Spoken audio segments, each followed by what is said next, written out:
In this video, we are going to talk with a Jimmy who faced a real ghost in her home. Let's start this conversation. Subscribe now and hit the like button.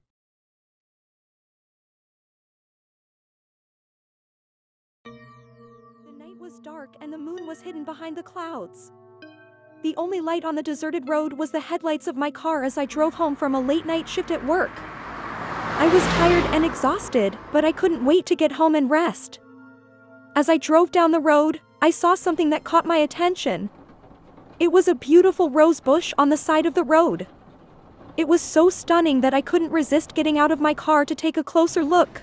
As I leaned in to smell the roses, a sudden gust of wind blew the car door shut. I turned around in a panic, but the door was locked and the keys were still inside the car. I tried to call for help, but my phone had no signal. I was stuck, alone, in the middle of nowhere with no way to escape. I decided to walk down the road to see if I could find any help. As I walked, I noticed that the rose bush seemed to be following me. Its thorny branches were reaching out towards me, as if it was trying to grab me. I tried to ignore it and walked faster, but the rose bush kept following me. Its thorns were scratching my skin, and I could feel its cold breath on my neck. Suddenly, I heard a faint whispering coming from the rose bush. It was almost as if it was trying to communicate with me. At first, I thought it was just my imagination, but the whispers grew louder and more urgent. They were telling me to stay with the rose bush forever, to become one with it. I was terrified, but I couldn't resist the pull of the rose bush. I felt myself being drawn closer and closer until I was completely engulfed by its thorny branches. As the rose bush consumed me, I realized too late that it wasn't just a plant.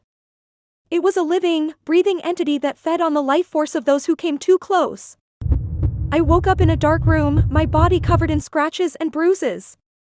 The room was filled with the smell of roses, and I could hear the faint whispers coming from the walls. I tried to get up, but my body was weak, and I could barely move. As I looked around, I noticed that the room was covered in thorny vines, and there was no way out. Days turned into weeks, and weeks turned into months. I was trapped in that room, alone with the rose bush. It was feeding on my life force, slowly draining me of my energy. Every night, I heard the whispers calling out to me, urging me to stay with it forever. I knew that if I stayed any longer, I would die. One night, as I lay in my bed, weak and helpless, I heard a faint voice calling out to me. It was a man's voice, and it sounded familiar. As I listened closer, I realized that it was my coworker, John. He had been looking for me since the day I went missing.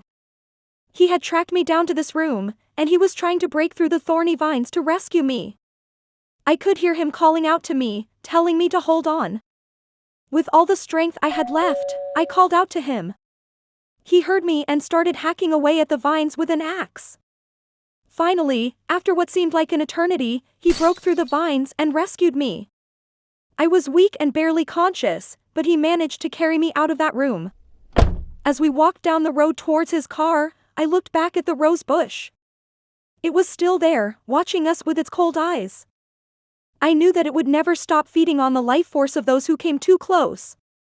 It was a living, breathing entity that would never be satisfied. As we drove away, I could still hear the whispers calling out to me, urging me to stay with it forever. But this time, I knew better. I would never go back to that place again.